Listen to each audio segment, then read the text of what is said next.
about a man named Cornelius tonight. There was a certain man in Caesarea. Now, Caesarea is about 20 miles from Joppa.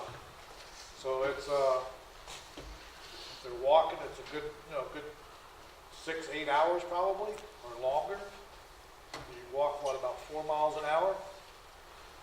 So, anyway, they say it's a certain man, and Luke uses this terminology, and of course when it's translated into English, it means devout. And his name is called Cornelius. He's a centurion of the band called the Italian Band.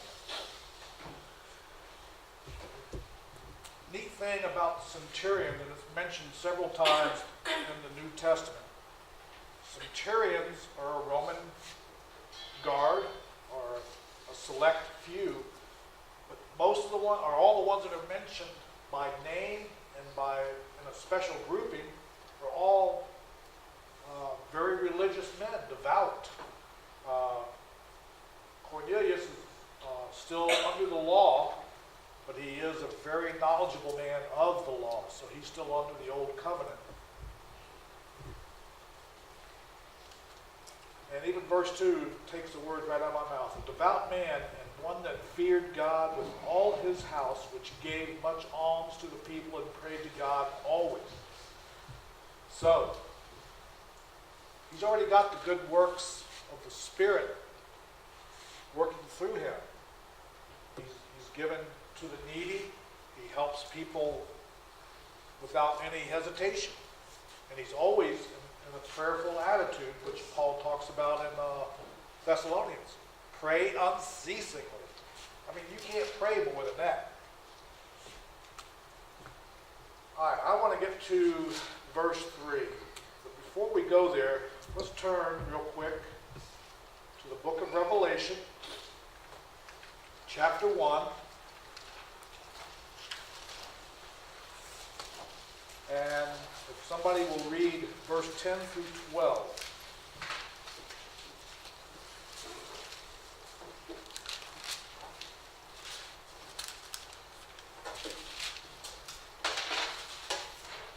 Chapter 1 of Revelation, verses 10 through 12. I was in the Spirit on the Lord's day and heard behind me a great voice as of a trumpet, saying, I am Alpha and Omega, the first and the last. What thou seest, write in a book, and send it unto the 7 churches which are in Asia, unto Ephesus, and unto Smyrna, unto Pergamos, and unto Thyatira, and unto Sardis, and unto Philadelphia, and unto Laodicea. And I turned Stop. to see... You said 11 or 12. I know. Oh, and Just I for a turned second. to see the voice that spake with me, and being turned, I saw 7 golden candlesticks. In this vision, it's not a hallucination. It's a vision unlike any other. Because I don't know how John was sitting in his cave, in his little abodement there. Because usually if you have a desk and a chair, you face it towards a window or an opening. But he turned, physically turned from what he was doing, where he was, whether he was like this, facing this way, because this vision. Now remember, he was in the Spirit. So he'd already been being prepped. But this vision was so real, so physical, that it made him turn to see who it was. And of course we know that it was Jesus himself. So anyway, I just wanted to, because in verse 3,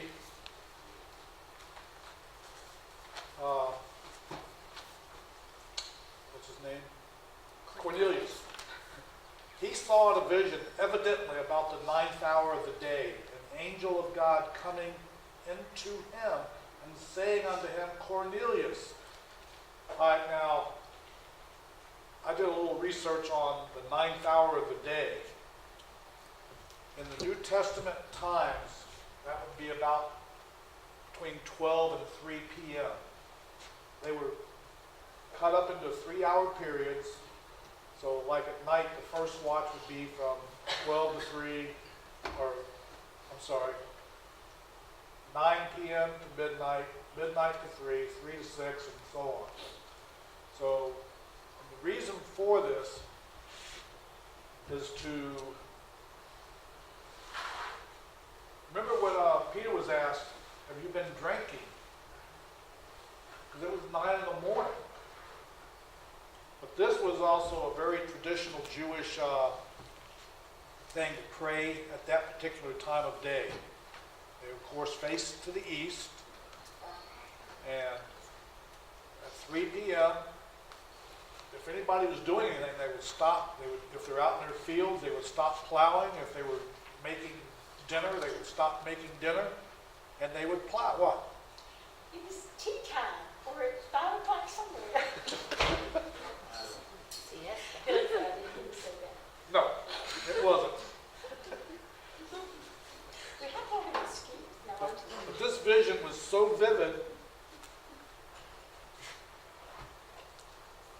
that even the word in here, evidently, about the 9th hour of the day, and it's very specific about that, is saying that during his prayer time, what was John on Patmos? He was in the Spirit. He was probably praying or reading his devotion or whatever. So Cornelius is in the same atmosphere, the same mental thought process or whatever he was doing. It was aimed at God. So this vision was so vivid, it had to be Kodak. Couldn't have been the other one. No. But seriously, when these visions occur, they move you. They physically move you. Of course, they spiritually move you, but you are moved physically because it's so tangible that it's not just an hallucination or some color or these little wavy lines that you see on movies that show somebody going into a trance. This is vivid, very alive, very real, very physical, tangible. And when he looked on him, he was afraid and said, "What is it, Lord?" Now this word here, Lord, probably means sir, because he's not sure of who he is.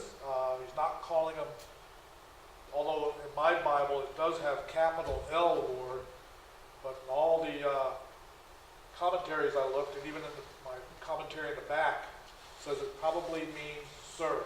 So being a captain of the guard in the Legion, he's articulate, he's educated, and he has, he's polite. So he says, "What is it, Lord?"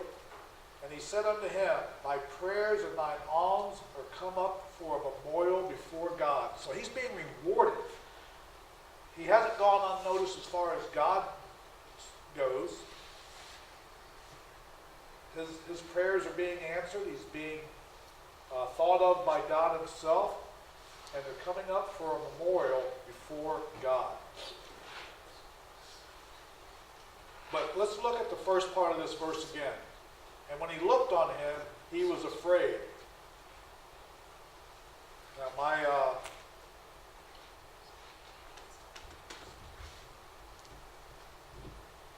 what's the index called? Okay. Anyway, my reference is call this needless fear. Let's look at, I'm going to read to you some instances of needless fear.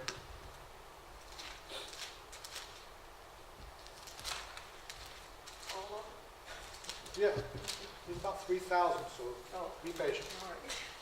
I'll read fast. I love that commercial with that fast rapper for CC's Pizza or whatever. It's fun. All right, needless fear on the part of Christians. Examples are Matthew 14:30, 17:6, Mark 4:38, 5:33, 16:5, and Luke 1:12. Now, what this is talking about is, remember when Jesus walked on the water approaching the disciples who were on board their boat? And there was a storm, there was rain, and the seas were tossing, and the waves were pounding and slapping against the boat. And they looked out, and they were afraid. And then that's when Peter said, Lord, or Jesus called Peter, said, come to me. Well, needless fear, here he is in the presence of God himself. And they had fear. So this is a form of needless fear. In Matthew 17:6, this is the transfiguration where Moses and Elijah joined Jesus on top of the mount. And when the disciples first saw that, they feared. They were afraid. Another case of needless fear. They're with their Savior, Jesus Christ, and they recognized who the two prophets were. So needless fear again. All right. Another one was the second time that the disciples are on board the ship, and the waves are crashing onto the boat, the thunder's clapping, the lightning's striking, and that's when they had to wake Jesus. Say, we fear for our lives. And what did Jesus do? 3 words he spoke. Peace, be still. Everything had to obey because God's talking to them. But this is needless fear. They had already learned that Jesus, who he was Son of Man, Son of God. The woman that touched the hem of his cloth, she feared at first, but she had the faith when she said, all I got to do is touch you. Because the throng was so immense. But there was fear. It was needless. Mary Magdalene and Jesus' mother Mary, when they raced to the tomb and they saw the angel there, they said, why are you here looking for the dead amongst the living? Huh? For the living amongst the dead. Yes, that's what I meant to say. Thank you. But when they saw the angel, they feared. And they'd already been around Jesus, well, Mary for 33 years, Mary Magdalene for about 3 of those. Here's the neatest one, Zacharias. When it was his turn to be the high priest, he went into the Holy of Holies to burn the incense and to take up the offering, to burn it for their sin and whatnot. When the angel of the Lord came to him and told him that his wife Martha was going to have a child, the angel appeared. He was afraid.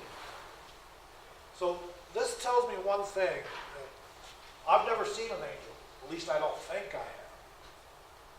But because we are separated, we're in the physical realm, the angels are in the spiritual realm.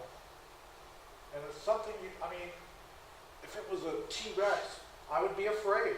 If I turned around and saw a T-Rex within striking distance of me, you better believe he's not going to catch me because he's going to be slipping on my deposits I make to get out of his way. But these people are afraid of godly agents.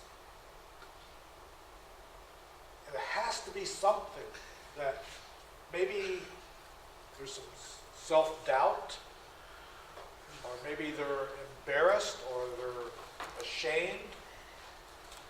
But none of my commentaries really dug in deep to see what this needless fear, but they all say it's needless fear. So this is something that may be inborn in us that if we come up on an angel,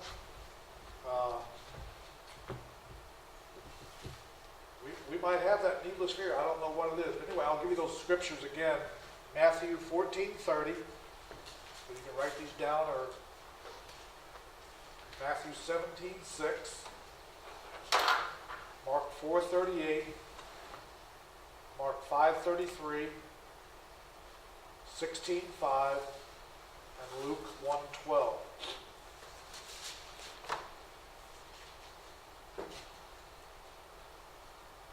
when he looked on him, he was afraid and said, "What is it, Lord?" And he said, and the angel said unto him, "Thy prayers and thine alms have come up for a memorial unto God." Now here's what the angel was appearing to him about. "Now send men to Joppa and call for one Simon, whose surname is Peter."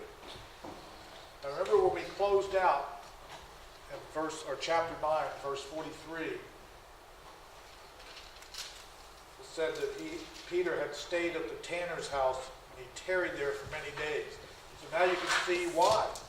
The Lord was setting him up for another mission, another ministry that he was to perform. And he was going to be sent for. So the Lord doesn't just willy-nilly say, "You stay here for a while and we'll see what happens." Peter was being prepared. I'm sure he was probably fasting and praying about what the Lord had in store for him, because the Lord doesn't tell you to stay someplace and you don't understand or realize why. I mean, you may not have all the particulars until it presents itself, but you're never in a situation or a place geographically that the Lord hasn't divinely appointed to you to be there at that particular time. Nothing happens willy-nilly.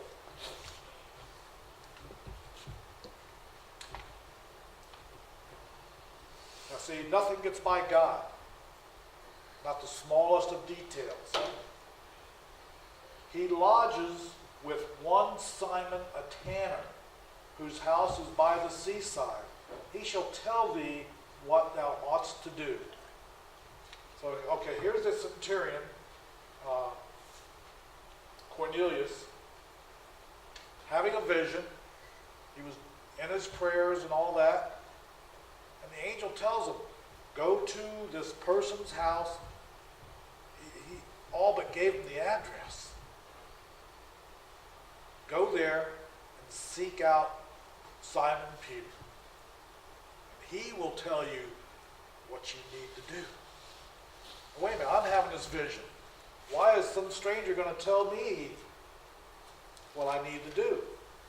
Why can't you tell me, or why can't this vision inform me? Peter's having the very same vision. He is being instructed, he's being tutored or taught by God himself what is next on the agenda.